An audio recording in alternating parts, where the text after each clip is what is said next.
Durante siglos, la historia fue contada por hombres. Y las mujeres en Latinoamérica fueron absolutamente olvidadas en los relatos.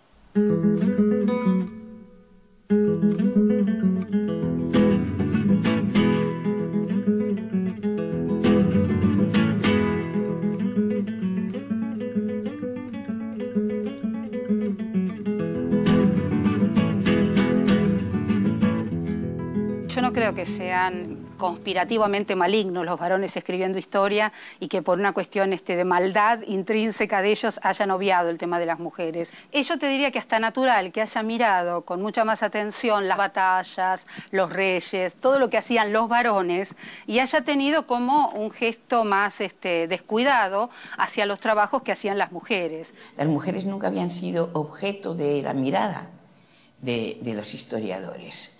Y cuando lo eran, se trataba de una reina, se trataba de un amante de algún rey. Yo me imagino que la centralidad, la explicación, estuvo precisamente en todas aquellas cosas que hacían los varones y que quizás lo femenino está, pero siempre lo tenés que como buscar lateralmente, tangencialmente, algún comentario, algo que te diga de que estuvieron mujeres, por ejemplo, en las batallas o en las decisiones. Cuando yo estudié historia en la escuela, aparecían las mujeres que aparecían en la historia, eran la mamá de Sarmiento y la hija de San Martín. No es que las mujeres no hubieran participado, sino que los historiadores nunca se preocuparon de mirarlas a ellas como sujetos históricos.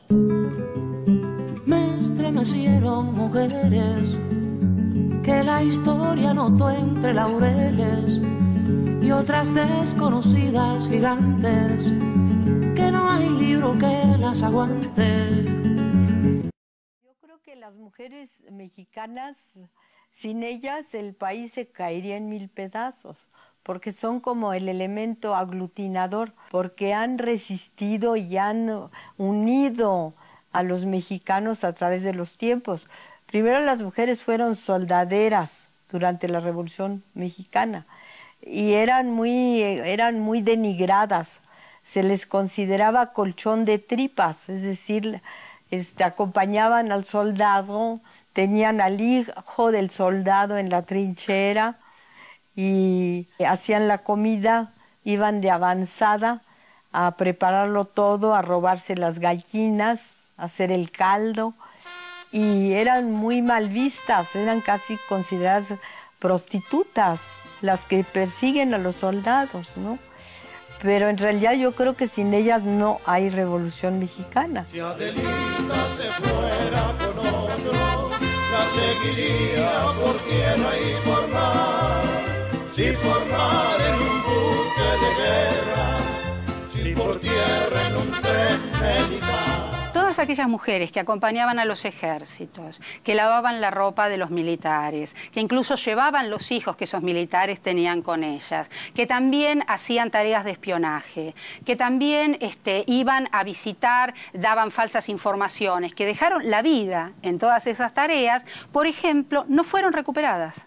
Nuestra idea es que esos conjuntos no visibles en la historia tengan su lugar y merezcan un grado de, yo diría, de experiencia como la que tuvieron, una experiencia en la historia como la que tuvieron en vida. Es decir, la historia tradicional lo que ha podido recuperar son mujeres excepcionales que le han servido para justificar la ausencia de las mujeres. Es decir, mujeres que en el mejor de los casos lo que han hecho es estar en el mundo como un varón más. En muchas circunstancias yo comprobé lo valientes que eran las mujeres en el movimiento estudiantil en 1968, aunque nunca se les dio ningún crédito. Y luego lo valientes que fueron durante el terremoto, aunque tampoco se les dio ningún crédito. Entonces hay mujeres así populares que son extraordinarias al lado de las mujeres históricas. En el primer cuarto del siglo XX, la mujer comenzó a obtener los primeros logros de sus derechos políticos. Parte de esa historia comenzó a escribirla una ecuatoriana, Matilde Hidalgo. Cuando en su país la mujer solo podía cursar la escuela primaria, consiguió ser admitida en un colegio secundario. Luego se convierte en la primera médica de Ecuador y teniendo en cuenta que la Constitución no prohibía el voto femenino, intenta empadronarse. Le niegan el derecho, pero su pedido se somete a un ministro. Un mes más tarde se aprueba explícitamente el voto femenino y gracias a Matilde Hidalgo, Ecuador se convierte en 1924 en el primer país de Latinoamérica en otorgar ese derecho. La condición femenina es secundaria aún, gravemente secundaria.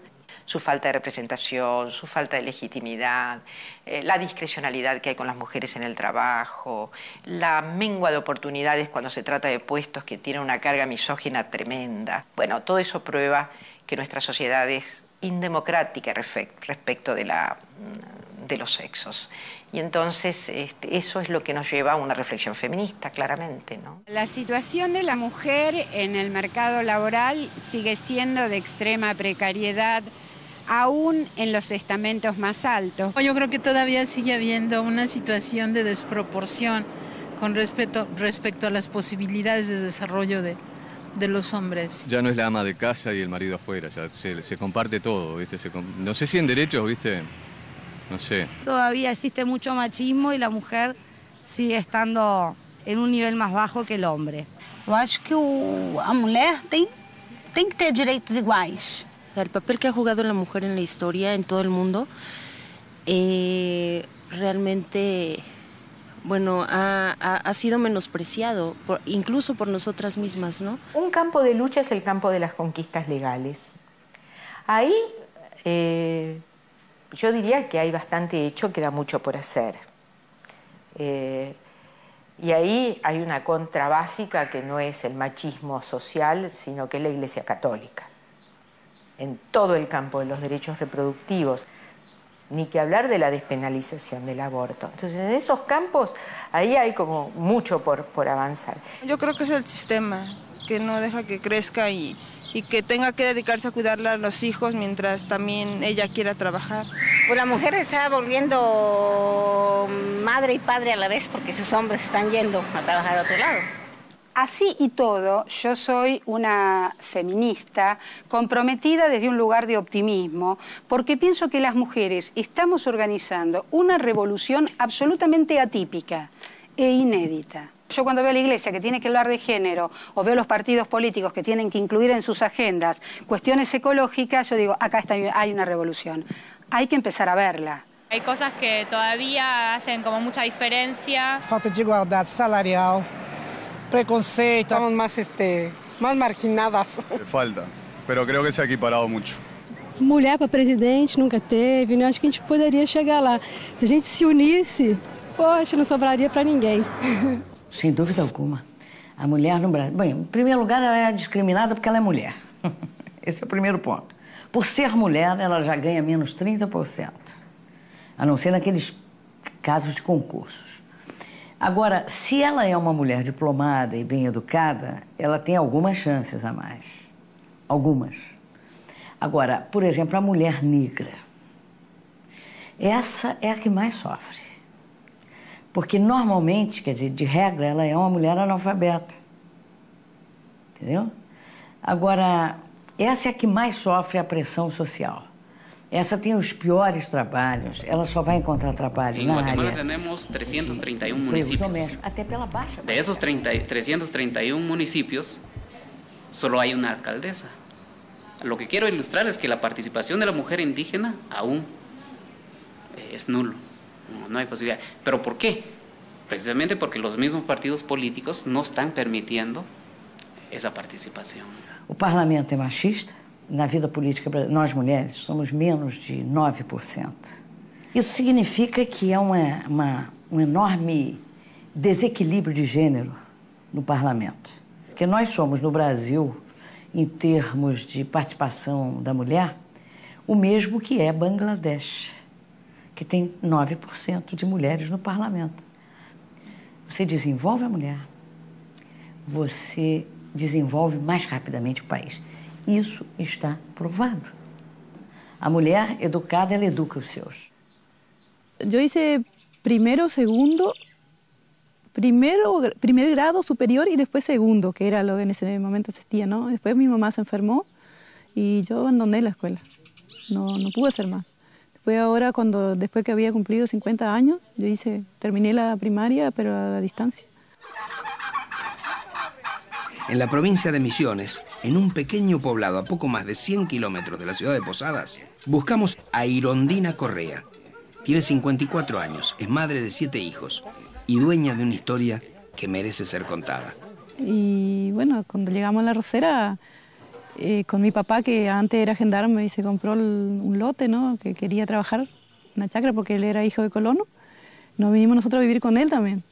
Irondina, como millones de campesinas en Latinoamérica, trabajó desde la infancia en las duras tareas del campo.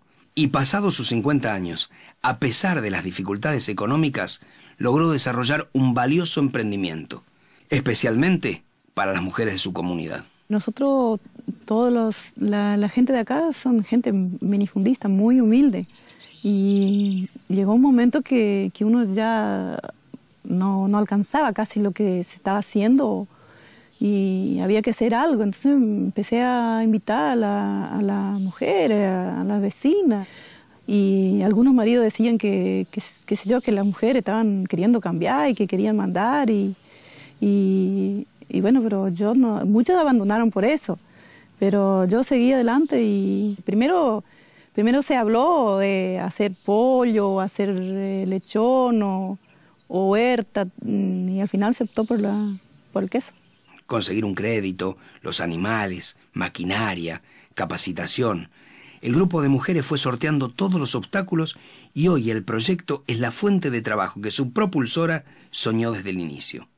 Una iniciativa que terminó incluyendo a los hombres que la habían resistido al comienzo. Y empezaron a engancharse en la capacitación, ya tanto los hombres como los hijos, y interesarse por el proyecto. Y hoy los hombres casi participan parejo, o sea, todos, la familia. La familia entera se capacitó porque hasta los hijos todos saben hacer queso y saben ordeñar y saben hacer una pastura, todo. O sea, hay un montón de cosas que se aprendió. Lo que nos sirvió es que aprender a vivir en una comunidad, o sea, trabajar juntos, que juntos se puede, que solo no se puede y que juntos es mucho mejor. Eso nos cambió mucho y nos hizo, o sea, realmente querer uno al otro en el grupo.